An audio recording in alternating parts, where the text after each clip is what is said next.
Sales, कैसे हो आप सब? आई होप सब बहुत मस्त होंगे, सबकी पढ़ाई भी काफ़ी अच्छी चल रही होगी।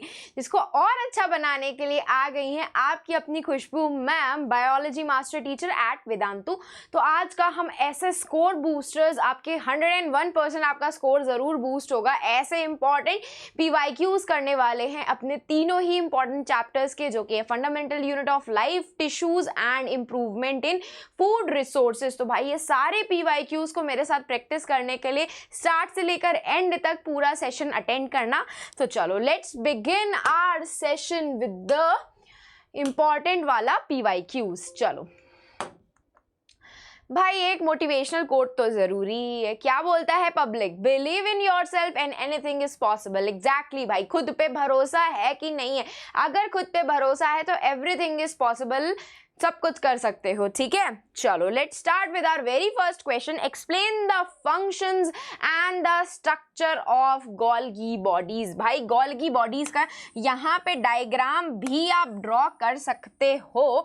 आपको मार्क्स आई थिंक सो क्या पक्का अच्छे मिल जाएंगे। ठीक है, अगर यहाँ पे आप लोगों ने गोल्गी बॉडीज का डायग्राम ड्रॉ कर लिया। कुछ ज्यादा होता नहीं है, ऐसी सिस्टर्न्स प्रेजेंट होते हैं स्टॉक लाइक। और भाई फंक्शन क्या होता है? They are use for protein sorting, packaging करते हैं आपके Golgi bodies, protein sorting and packaging. ठीक है, ये सब काम करते हैं आपके गोल्गी बॉडीज। भाई एंडोप्लाज्मिक रेटिकुलम का, रफ एंडोप्लाज्मिक रेटिकुलम जो भी प्रोटीन्स की सिंथेसिस करता है वो आता है आपका गोल्गी बॉडीज के पास, जो उसको सॉर्टिंग करते हैं, प्रोसेसिंग करते हैं, उसको और मॉडिफाई करते हैं अच्छे से, और फिर उसका क्या करते हैं, उसको अपनी अपनी जगह पे जाकर के ट्रांसपोर्ट करने का काम करते हैं with the help of vesicles बना करके। साथ साथ में ये लाइजोसोम्स की फॉर्मेशन भी करते हैं। तो भाई स्ट्रक्चर की बात करें तो सिस्टर्ने होता है, एक के ऊपर एक स्टॉक्ड पैरेलल सिस्टर्ने होते हैं। इस तरह से एक साइड पे सिस फेस होता है, लास्ट साइड पे इसका ट्रांस फेस होता है। सिस फेस से आपके प्रोटीन्स यहाँ से एंटर करते हैं और फिर उसके बाद ट्रांस फेस से आपके प्रोटीन मॉडिफाई होकर के निकलते हैं और इसमें से वेसिकल की फॉर्मेशन होती है, जो आपके डिफरेंट प्रोटीन्स को अलग अलग लोकेशन पे क्या ट्रांसपोर्ट करने का काम करते हैं। समझ में आया? और भाई सिक्रीटरी ऑर्गेनेल होते हैं, पैकेजिंग करते हैं, फॉर्मेशन ऑफ लाइजोसोम्स में भी इन्वॉल्व हैं। तो हाँ जी, पोस्ट ट्रांसलेशनल मॉडिफिकेशन करते हैं प्रोटीन का। भाई प्रोटीन पूरा बन चुका होता है, उसके बाद उसमें और जो मॉडिफिकेशंस करनी होती हैं, उसको और अच्छा जो बनाना होता है, वो आपकी गोल्गी बॉडीज करती हैं। अगर हम प्लांट्स की बात करें तो प्लांट्स में बहुत बेसिक फॉर्म के गोल्गी अपैरेटस प्रेजेंट होते हैं, जिनको हम क्या बोलते हैं? डिक्टियोसोम्स बोलते हैं। क्या बोलते हैं? डिक्टियोसोम्स। ठीक है, चलो moving ahead with the next question. Which organelle is known as the power house of the cell? भाई कौन सा ऐसा ऑर्गेनेल है जिसको हम power house of the cell बोलते हैं? भाई इतनी बार हम ये पावर हाउस पढ़ चुके हैं ना। सॉरी, क्या होता है पावर हाउस आपका? माइटोकॉन्ड्रिया। भाई क्या होता है माइटोकॉन्ड्रिया? अगर आप इसमें माइटोकॉन्ड्रिया का डायग्राम भी बना सकते हो तो डू मेंशन द माइटोकॉन्ड्रिया का डायग्राम, जो मैं ऑलरेडी आपको प्रैक्टिस करवा चुकी हूँ। ये माइटोकॉन्ड्रिया के अंदर ऐसे एंजाइम्स प्रेजेंट होते हैं और ये साथ साथ में क्या करवाता है? साइट होता है जहाँ पे फूड हमारा क्या होता है? ऑक्सीडाइज्ड होता है, फूड ऑक्सीडाइज्ड होता है और उसमें से एनर्जी रिलीज होती है in the form of ATP। तो भाई माइटोकॉन्ड्रिया क्या होता है? साइट ऑफ सेल्यूलर रेस्पिरेशन होता है। सेल्यूलर रेस्पिरेशन जो होता है आपका मेनली माइटोकॉन्ड्रिया के अंदर होता है, जिसकी वजह से एनर्जी रिलीज होती है in the form of ATP के फॉर्मेट में आपका सेलुलर एनर्जी रिलीज होती है। सेलुलर रेस्पिरेशन में होता कुछ नहीं है, ये जो फूड होता है ना हमारा, जो हम खाना खाते हैं, उसको सबसे पहले ग्लूकोज में कन्वर्ट किया जाता है। यही ग्लूकोज का ऑक्सीडेशन करवा करके, उसको तोड़ करके फिर उसमें से एनर्जी रिलीज की जाती है और ये पूरा का पूरा प्रोसेस आपके power house of the cell में होता है, माइटोकॉन्ड्रिया में। इसीलिए हम माइटोकॉन्ड्रिया को power house of the cell बोलते हैं। और अगर यहाँ पे एनर्जी करेंसी पूछी जाती, ठीक है, अगर यहाँ पे एनर्जी करेंसी पूछी जाती तो एनर्जी करेंसी कुछ नहीं होती, आपका ATP होता है, एडिनोसाइन ट्राइफॉस्फेट। ठीक है, एडिनोसाइन ट्राइफॉस्फेट। ठीक है, ये होता है आपका एनर्जी करेंसी। ठीक है, आया समझ में क्या होता है भाई। इस तरीके से आप अपना माइटोकॉन्ड्रिया का डायग्राम बना सकते हो जिसमें 2 मेम्ब्रेन्स होती हैं, आउटर एंड इनर मेम्ब्रेन होती है, बहुत सारे ऐसे फोल्ड्स बने होते हैं जिनको हम सिस्टे बोलते हैं, क्रिस्टे बोलते हैं। इसके पास खुद का अपना डीएनए भी होता है, खुद का अपना राइबोसोम्स भी प्रेजेंट होते हैं, तो अपना खुद का प्रोटीन ये खुद से बना सकता है, इसीलिए हम इसे क्या बोलते हैं, सेमी ऑटोनॉमस सेल ऑर्गेनल भी बोलते हैं। क्या बोलते हैं, सेमी ऑटोनॉमस सेल ऑर्गेनल भी बोलते हैं हम इसको, क्योंकि अपना आधा काम खुद से कर सकता है। आया समझ में कि नहीं आया बुड़बको, आ गया। चलो वेल डन वेल डन। इस तरीके से डायग्राम कोशिश करके बना लेना। अगर ये 3 मार्कर्स का क्वेश्चन आएगा तो बस एक लाइन मेंशन करके ना इसके साथ इसका डायग्राम ड्रॉ कर लेना, और अगर 5 मार्कर का आएगा तो भाई अच्छे से इलाबोरेट करके है बुलेटिन पॉइंट्स में, और फिर उसके बाद डायग्राम ड्रॉ कर लेना। डायग्राम तो पता ही है, प्रैक्टिस करवा चुकी हूँ, ठीक है, वापस से एक बार प्रैक्टिस करवा दूंगी फिर कभी, लेकिन अभी समझ लो ये, ठीक है। चलो moving ahead with the next question की how is the prokaryotic cells different from the eukaryotic cells. भैया ये तो सबसे खतरनाक आज रिपीटेड आपका डिफरेंस होता है, जो आपके फंडामेंटल यूनिट ऑफ लाइफ से अक्सर पूछ लिया जाता है कि प्रोकैरियोटिक और यूकैरियोटिक सेल्स के बीच में डिफरेंस क्या होता है ना। डिफरेंस क्या होता है, तो कुछ नहीं होता, डिफरेंस हम पढ़ लेते हैं एक बार।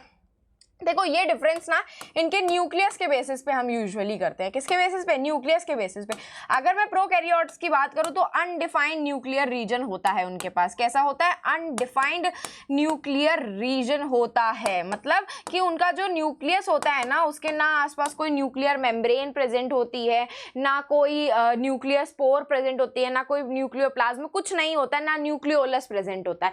सिर्फ और सिर्फ उनका जो जेनेटिक मटीरियल होता है ना वो भी बहुत एडवांस्ड नहीं होता है, बेसिक सा जेनेटिक मटेरियल होता है, और ऐसे ही सेल में सस्पेंडेड रहता है साइटोप्लाज्म के अंदर, जिसको हम लोग न्यूक्लियस कंसिडर कर लेते हैं, ठीक है। जहां पे आपका ये जेनेटिक मटेरियल प्रेजेंट होता है उसको हम न्यूक्लियस का साइट कंसिडर कर लेते हैं। लेकिन अगर देखा जाए तो उसमें कोई भी प्रॉपर न्यूक्लियर मेम्ब्रेन नहीं प्रेजेंट होती, कोई प्रॉपर न्यूक्लियर रीजन नहीं प्रेजेंट होता है, ठीक है। अगर कंपेयर करोगे आप इसको यूकैरियोटिक सेल्स से तो उसमें वेल डिफाइंड न्यूक्लियर रीजन होता है। कैसा होता है, वेल डिफाइंड न्यूक्लियर रीजन, ठीक है। ये वेल डिफाइंड न्यूक्लियर रीजन जो होता है ना इसके अराउंड में बहुत अच्छी खासी एक मेम्ब्रेन प्रेजेंट होती है, न्यूक्लियर मेम्ब्रेन जिसको बोलते हैं। वो न्यूक्लियर मेम्ब्रेन में पोर्स प्रेजेंट होते हैं जिनको हम न्यूक्लियर पोर बोलते हैं। साइटोप्लाज्म की तरह लिक्विड मैट्रिक्स प्रेजेंट होता है जिसको हम न्यूक्लियोप्लाज्म बोलते हैं, और इसमें एक डेंस क्रोमैटिन मटीरियल भी प्रेजेंट होता है जो कि हम जेनेटिक मटीरियल होता है, और साथ साथ में इसमें न्यूक्लियोलस भी प्रेजेंट होता है। क्या प्रेजेंट होता है, न्यूक्लियोलस,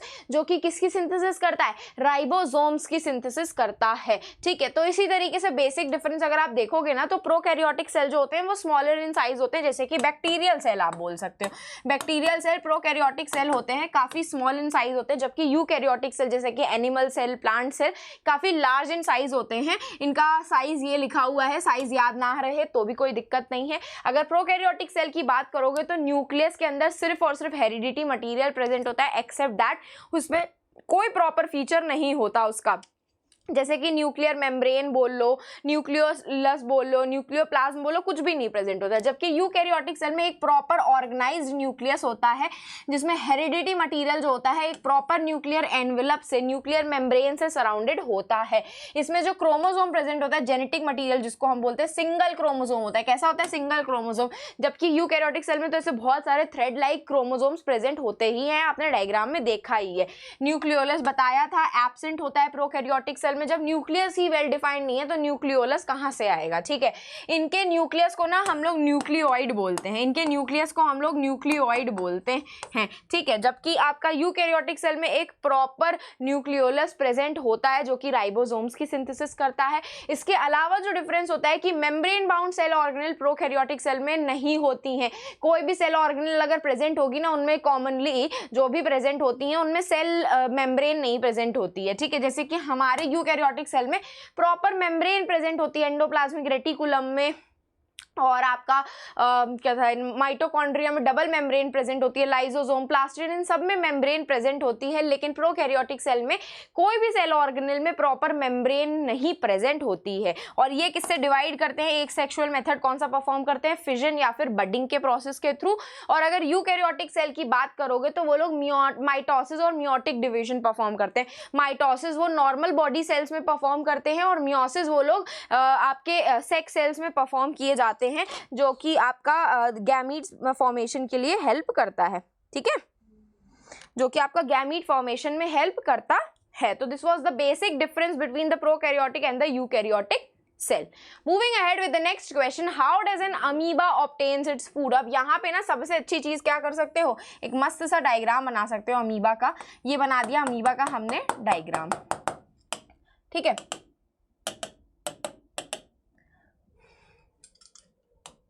सपोज करो यहाँ पे उसका फूड आ गया, ये क्या है, फूड पार्टिकल है। ये सपोज करो फूड पार्टिकल है। अब बताएं अमीबा क्या करेगा। अब अमीबा बनाएगा फॉल्स फीड, जिसको हम क्या बोलते हैं, सूडोपोडिया। ये एक सूडोपोडिया की फॉर्मेशन करता है। क्या करता है, फॉल्स फीड की फॉर्मेशन करता है, सूडोपोडिया की फॉर्मेशन करता है और अराउंड द फूड पार्टिकल, और धीरे धीरे धीरे धीरे करके ये पूरे फूड पार्टिकल को एनगल्फ कर जाता है। ये पूरे फूड पार्टिकल को एनगल्फ कर जाता है इस तरीके से, एनगल्फ कर गया पूरे फूड पार्टिकल को। और फिर लास्ट में आपका ये पूरा फूड पार्टिकल उसके साइटोप्लाज्म में एंटर करके पूरा डिसॉल्व हो जाता है और उसको उसका अमीबा उसका यूज करके अपने को न्यूट्रिशन देता है इस तरीके से। तो भाई इस पूरे प्रोसेस को हम फैगोसाइटोसिस बोलते हैं। इस पूरे प्रोसेस को हम फैगोसाइटोसिस प्रोसेस बोलते हैं, जिस प्रोसेस के थ्रू आपका अमीबा अपना खाना खुद ऑब्टेन करता है। अपना खाना खुद ऑब्टेन करता है। करता क्या है, when amoeba see the food, जैसे ही अमीबा के पास फूड आता है वो एक फॉल्स फीड की फॉर्मेशन करता है, जिसको हम क्या बोलते हैं, सूडोपोडिया बोलते हैं। ये सूडोपोडिया सराउंड कर लेता है आपके पूरे फूड पार्टिकल को और कन्वर्ट कर देता है फूड पार्टिकल के साथ में इसको फूड वैक्यूल में। ये फूड वैक्यूल के अंदर इस आपका पूरा खाना अमीबा का डाइजेस्ट हो जाता है और वो पूरा न्यूट्रिशन गेन कर लेता है अपने फूड पार्टिकल से। एंड इस पूरे प्रोसेस को हम फैगोसाइटोसिस का प्रोसेस बोलते हैं। तो भाई इस प्रोसेस में आप एक ऐसा अच्छा तड़कता भड़कता सा डायग्राम बना करके आ जाना, ताकि आपको ज्यादा डिफाइन ना करना पड़े। तो अमीबा जो होता है उसको अमीबॉइड भी बोलते हैं। होलोजोइक मोड ऑफ न्यूट्रिशन होता है। फैगोसाइटोसिस प्रोसेस के थ्रू अपना वो पूरा खाना डाइजेस्ट करता है। डाइजेशन होता है, एब्जॉर्प्शन होता है। पहले तो इंजेशन होगा, खाना लेता है, फिर डाइजेशन होता है, फिर एब्जॉर्प्शन, जो डाइजेस्ट किया हुआ खाना है उसको एब्जॉर्ब किया जाता है। एसिमिलेशन का मतलब होता है उसके जो डिफरेंट पार्ट्स होते हैं अलग अलग उसके सेल के अंदर के, वो खाने को यूज करते हैं। और लास्ट में इजेशन करता है। इजेशन का मतलब होता है कि जो भी वेस्ट मटीरियल वो जनरेट हुआ होगा फूड पार्टिकल को एनगल्फ करने के बाद, डाइजेस्ट वगैरह एसिमिलेट करने के बाद, वो भी इजेशन कर देता है, मतलब उसको बाहर की तरफ एक्सक्रीट आउट कर देता है। ठीक है, moving on to the next question, draw a structure of nerve cells. and let me tell you one thing, ये कॉमन टॉपिक है आपके क्लास 10th का भी, क्लास 9th का भी। तो मेक श्योर करना भाई, सीबीएसई बोर्ड का खतरनाक फेवरेट टॉपिक है ये, खतरनाक फेवरेट टॉपिक। इतनी बार ये टॉपिक रिपीट हुआ है ना नर्व सेल का डायग्राम कि पूछो नहीं। तो अगर कोशिश कर सकते हो तो नर्व सेल के साथ डायग्राम के साथ साथ ना इसके बारे में कुछ बहुत डिफाइन भी करके आ जाना कि एक्सॉन क्या होता है, सेल बॉडी क्या होती है, डेंड्राइट क्या होता है, एक्सॉन एंडिंग क्या होती है, जो आपने नॉर्मली अपनी बुक में नर्वस टिश्यू के बारे में पढ़ा हुआ है। ठीक है, बाकी डायग्राम बना करके दिखाती हूं।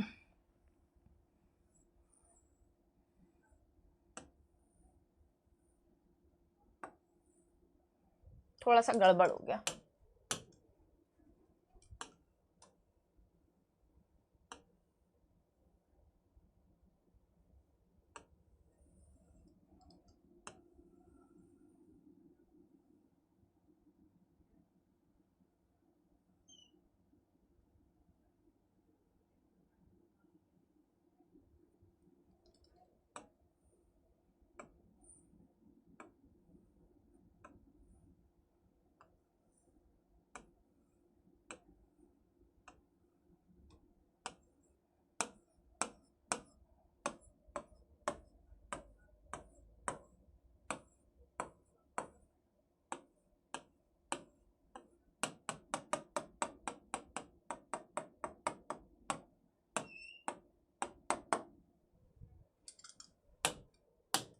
ठीक है, तो ये बन गया हमारे न्यूरॉन का डायग्राम, तड़कता भड़कता उसा। अब हम इसको लेबल कर लेते हैं। ये हमने पढ़ा है क्या होता है, डेंड्राइट होता है, जो कि शॉर्ट से प्रोसेसेस होते हैं जहां पे आपका सबसे पहले इलेक्ट्रिकल सिग्नल या मैसेज रिसीव होता है। फिर उसके बाद आता है आपकी ये मिड पार्ट का सेल बॉडी, जिसको हम सोमा भी बोलते हैं। क्या बोलते हैं, सोमा भी बोलते हैं। इसके अंदर निसल ग्रैन्यूल्स प्रेजेंट होते हैं, जो कि आपके एक तरीके के राइबोसोम्स की तरह ही काम करते हैं। ये होता है आपका लॉन्ग प्रोसेस, जो कि होता है एक्सॉन। पहले आता है इंपल्स आपके डेंड्राइट में, फिर सेल बॉडी में, सेल बॉडी के बाद एक्सॉन में जाता है। ये है आपकी माइलिन शीथ, और माइलिन शीथ के बीच में जो स्पेस प्रेजेंट होती है, दो माइलिन शीथ के बीच में जो स्पेस प्रेजेंट होती है, इसको हम नोड्स ऑफ रैनवियर बोलते हैं। ठीक है, और लास्ट में ये आ जाता है आपका नर्व एंडिंग या फिर एक्सॉन की एंडिंग बोल सकते हो।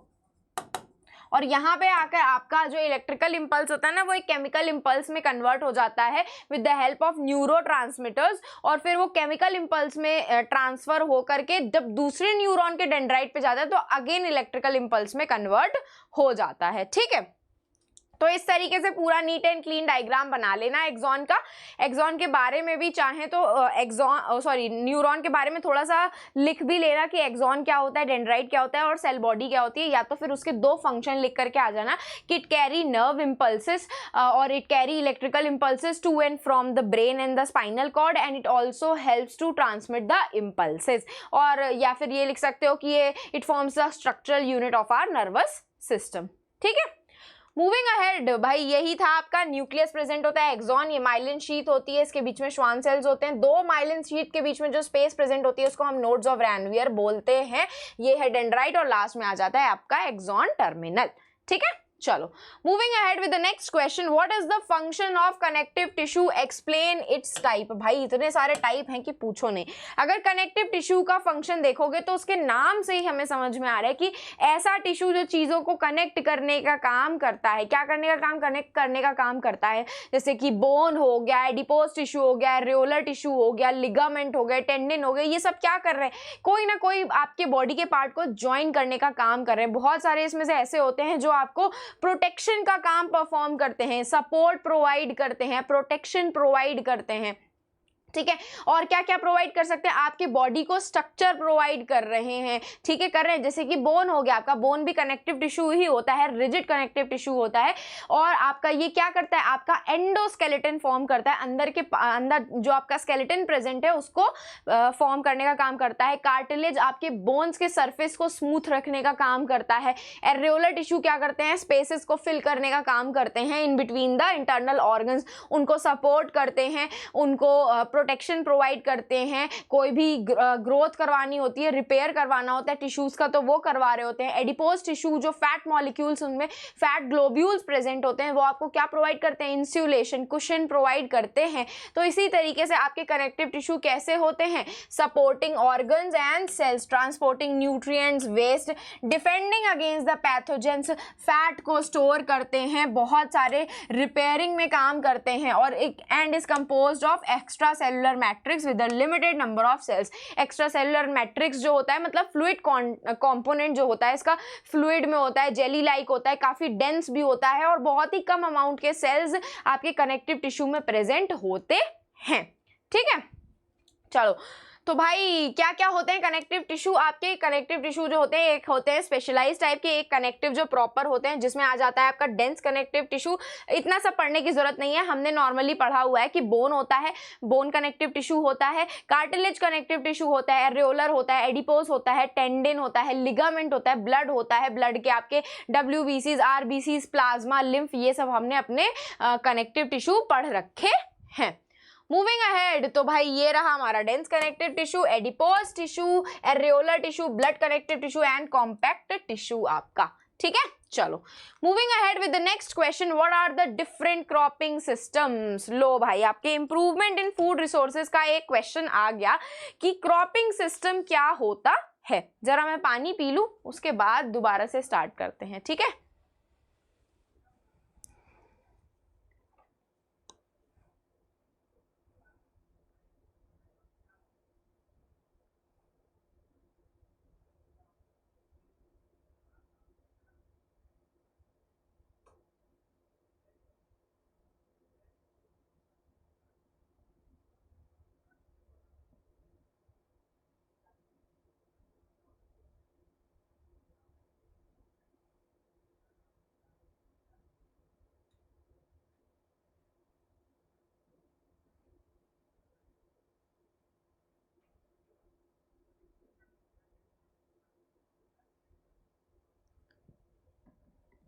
चलो तो एक बार देख लेते हैं कि क्रॉपिंग सिस्टम क्या क्या होते हैं। तो भाई हम लोगों ने क्रॉपिंग सिस्टम जो पढ़े थे, क्या करने के लिए पढ़े थे? क्रॉप के प्रोडक्शन को इंप्रूव करने के लिए। क्या करे थे? क्रॉप के प्रोडक्शन को मैनेज करने के लिए हमने ऐसे क्रॉपिंग सिस्टम पढ़े थे जिससे सॉइल की फर्टिलिटी भी, जो हमारा मेन एम था कि सॉइल की फर्टिलिटी लूज ना हो और आप जितने भी क्रॉप्स ग्रो करवा रहे हो उनको क्या मिल सके? प्रॉपर न्यूट्रिएंट्स मिल सके। क्या मिल सके? प्रॉपर न्यूट्रिएंट्स मिल सके। तो भाई इन्हीं के लिए हम लोगों ने अपने क्रॉपिंग सिस्टम निकाले थे। तो भाई 3 टाइप के क्रॉपिंग सिस्टम हमने पढ़े थे। एक पढ़ा था हमने मिक्स्ड क्रॉपिंग, ठीक है, दूसरा पढ़ा था हमने इंटर क्रॉपिंग, और थर्ड हमने पढ़ा था अपना वो पढ़ा था crop rotation, sorry crop rotation, ठीक है। तो ये 3 टाइप के क्रॉपिंग पैटर्न हमने पढ़े थे। मिक्स्ड क्रॉपिंग में हम एक्चुअली में कर क्या रहे थे? हम दो या दो से ज्यादा क्रॉप्स को एक साथ मिला करके ग्रो करवा रहे थे, ठीक है। साइमल्टेनियसली ऐसे ही ग्रो करवाए थे, जैसे कि वीट और सोयाबीन को मिला दिया, वीट और मस्टर्ड को मिला करके, उनकी सीड्स को एक्चुअली में आपस में मिला करके और फिर हम उसको सो कर देते थे सॉइल के अंदर, और वहां से हमारा क्या ग्रो होते थे? वीट भी ग्रो हो रहा है और मस्टर्ड भी ग्रो हो रहा है, सनफ्लावर भी ग्रो हो रहा है, लिनसीड भी ग्रो हो रहे हैं। तो इस तरीके से हम लोगों ने अपने मिक्स्ड क्रॉपिंग में किया था, जिसमें हम 2 या 2 से ज्यादा की क्रॉप्स को एक साथ मिक्स करके ग्रो करवाते हैं एक सिंगल पीस ऑफ लैंड पे, जो हम पहले भी यूज कर रहे थे। एक सिंगल पीस ऑफ लैंड पे हम 2 से ज्यादा क्रॉप्स को एक साथ ग्रो करवाते हैं, इसको हम कहते हैं मिक्स्ड क्रॉपिंग। भाई इसका एडवांटेज ये होता है ना कि बाई चांस अगर आपके किसी एक क्रॉप में कोई खराबी आ गई या किसी एक क्रॉप को पेस्ट ने खराब कर दिया, कीड़ों ने खराब कर दिया, तो कम से कम आपकी दूसरी क्रॉप तो बची रहेगी, ठीक है। देखो जो कीड़ा एक क्रॉप को खराब करता है जरूरी नहीं है वो दूसरी क्रॉप को भी खराब कर रहा हो। तो हम यही सब सारे पॉइंट्स को सोच करके ही ना ये क्रॉपिंग करते हैं। इससे क्या होता है कि बाई चांस वीट जो न्यूट्रिशन यूज कर रहा है वो हमारा सनफ्लावर नहीं यूज कर रहा होगा, तो इससे क्या होगा ना, आपके सॉइल के अंदर के न्यूट्रिशन कम नहीं पड़ेंगे। सपोज करो नाइट्रोजन वीट को ज्यादा चाहिए होती है और सनफ्लावर को पोटेशियम ज्यादा चाहिए होता है, तो अब भाई नाइट्रोजन और पोटेशियम क्या होगा? कंपीट नहीं करेंगे और दोनों ही चीजें खत्म नहीं होंगे। सपोज करो अगर आप और आपका भाई है, दोनों ही बॉर्नविटा खाते हैं, तो घर में बॉर्नविटा जल्दी खत्म हो जाएगा। लेकिन अगर आपका भाई बॉर्नविटा खा रहा है और आप हॉर्लिक्स खा रहे हो, तो आपका घर में इन दोनों की कमी नहीं पड़ेगी। सिमिलरली हम मिक्स्ड क्रॉपिंग के लिए एक तो हम क्रॉप्स को बचाने के लिए भी करते हैं और साथ में सॉइल की फर्टिलिटी खराब ना हो, सॉइल के अंदर न्यूट्रिएंट्स की कमी ना आ जाए, इसीलिए हम ये सब करते हैं। नेक्स्ट आ जाता है आपका इंटर क्रॉपिंग। इंटर क्रॉपिंग भी सिमिलरली मिक्स्ड क्रॉपिंग की तरह होती है, लेकिन यहाँ पे हम एक डेफिनेट पैटर्न यूज करते हैं। मतलब कि आपका ये पूरा पीस ऑफ लैंड है, तो एक पूरे रो में आप वीट ग्रो करवा रहे हो, एक पूरे रो में सनफ्लावर, एक पूरे रो में आप सोयाबीन ग्रो करवा रहे हो। एक प्रॉपर डेफिनेट पैटर्न से ही आप 2 या 2 से ज्यादा की क्रॉप्स को ग्रो करवाते हो एक साथ एक ही पीस ऑफ लैंड पे, ठीक है। उस मिक्स्ड क्रॉपिंग में कोई डेफिनेट पैटर्न नहीं था, हम कहीं भी कुछ भी ग्रो करवा रहे थे। इंटर क्रॉपिंग में भी सिमिलरली उसी की डेफिनेशन रहती है, लेकिन हम डेफिनेट पैटर्न यूज करते हैं कि मतलब एक रो में हम वीट ग्रो करवा रहे हैं, एक रो में हम राइस, ऐसे ग्रो करवाते हैं हम लोग, ठीक है। और भाई इसका भी एडवांटेज सिमिलरली यही होता है कि बाई चांस अगर आपकी एक क्रॉप खराब हो गई तो आपके पास दूसरी क्रॉप तो रहेगी ही और सॉइल के अंदर न्यूट्रिएंट्स की भी कमी नहीं रहती है। लास्ट में आ जाता है हमारा क्रॉप रोटेशन। अब हम यहाँ पे क्रॉप रोटेशन क्या करते हैं, हम लोगों ने सपोज करो 2 क्रॉप्स एक साथ ग्रो करवाई, ठीक है। हम लोग 2 क्रॉप्स एक साथ ग्रो करवा रहे हैं। ग्रो करवाने के बाद हम उसमें सॉइल की फर्टिलिटी वापस से मेंटेन करने के लिए, सपोज करो मैं जो 2 क्रॉप यूज करवा रही हूँ वो नाइट्रोजन बहुत यूज करते हैं, ठीक है। अब नाइट्रोजन इतना ज्यादा यूज करेंगे तो सॉइल के अंदर नाइट्रोजन खत्म हो जाएगी। तो अब मैं क्या करूंगी, ये 2 क्रॉप हार्वेस्ट करने के बाद ऐसी 2 क्रॉप लगाऊंगी जिससे नाइट्रोजन की जो क्वांटिटी है सॉइल के अंदर वो क्या हो जाए, प्रॉपर मेंटेन हो जाए, वापस से जितनी थी उतनी हो जाए। इसी को ही हम क्रॉप रोटेशन कहते हैं। इसका एडवांटेज ये होता है कि सॉइल के अंदर न्यूट्रिएंट्स की कभी कमी नहीं होती है, न्यूट्रिएंट्स कभी भी खत्म नहीं होते हैं, ठीक है। Just a second.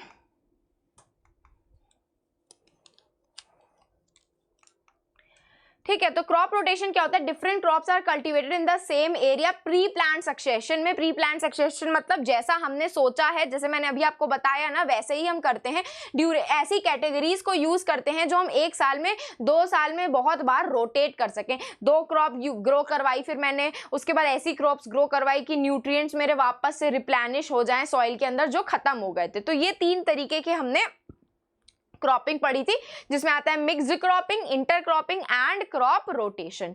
Moving on to the next question, write the difference between xylem and phloem. Again भाई ये कितनी बार पूछा गया है, ये जाइलम हमारा कैसा होता है, कॉम्प्लेक्स परमानेंट टिश्यू, फ्लोएम भी कॉम्प्लेक्स परमानेंट टिश्यू होते हैं। जाइलम किसका ट्रांसपोर्ट करता है, वाटर और मिनरल्स का, जबकि फ्लोएम किसका ट्रांसपोर्ट करता है, फूड का। जाइलम जो होता है वो पैसिव ट्रांसपोर्ट करता है। पैसिव ट्रांसपोर्ट मतलब उसको किसी भी टाइप की एनर्जी की रिक्वायरमेंट नहीं होती वाटर और मिनरल्स के ट्रांसपोर्टेशन में। साथ साथ में इसका जो डायरेक्शन होता है ट्रांसपोर्ट का वो हमेशा यूनी डायरेक्शनल रहता है। कैसा रहता है, हमेशा यूनी डायरेक्शनल रहता है, मतलब पानी हमेशा रूट्स में से different parts of the plant में जाएगा, कभी भी different parts of the plants में से रूट के अंदर पानी नहीं जाता है। जबकि आपका फ्लोएम जो होता है उसका जो डायरेक्शन होता है बाई डायरेक्शनल होता है, मतलब खाना ऊपर से नीचे भी आ सकता है, नीचे से खाना ऊपर भी जा सकता है। और साथ साथ में फ्लोएम जो है ना वो पैसिव एक्टिव ट्रांसपोर्ट करता है। एक्टिव ट्रांसपोर्ट का मतलब हो गया कि वो एटीपी का यूज करके ट्रांसपोर्ट करता है। किसका यूज करके, एनर्जी का यूज करके ट्रांसपोर्टेशन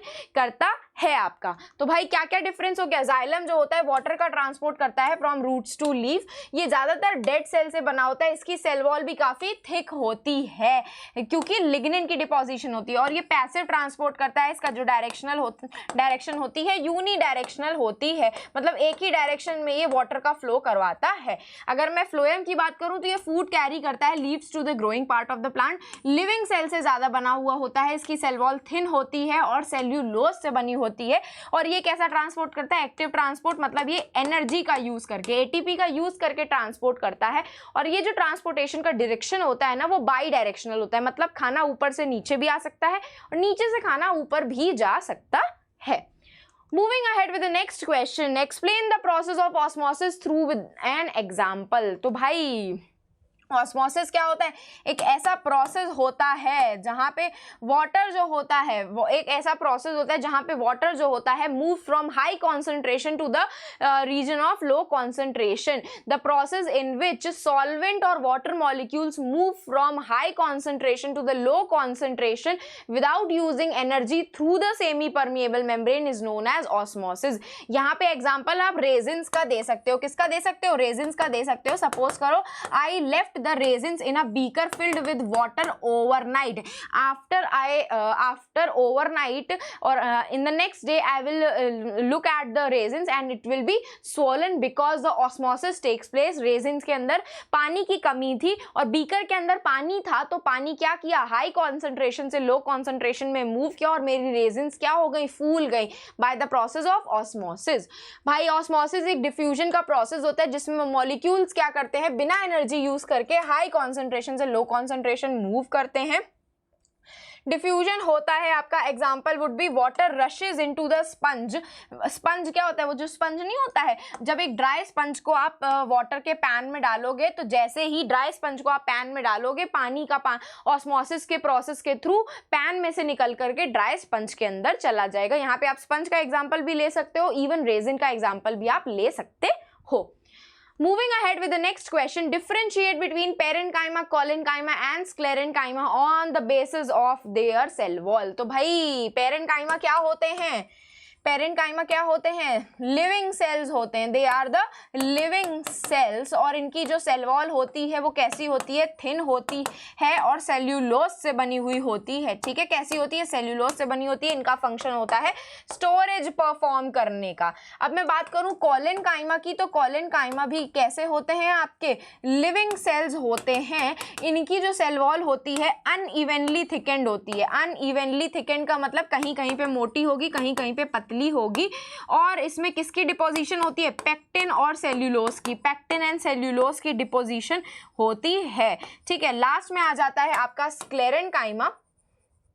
ठीक है, स्क्लेरेनकाइमा जो होता है उसके अंदर क्या होता है, डेड सेल्स ज्यादा प्रेजेंट होते हैं। उसकी जो सेल वॉल होती है इवनली थिकेंड होती है, मतलब पूरी प्रॉपर थिक होती है वो।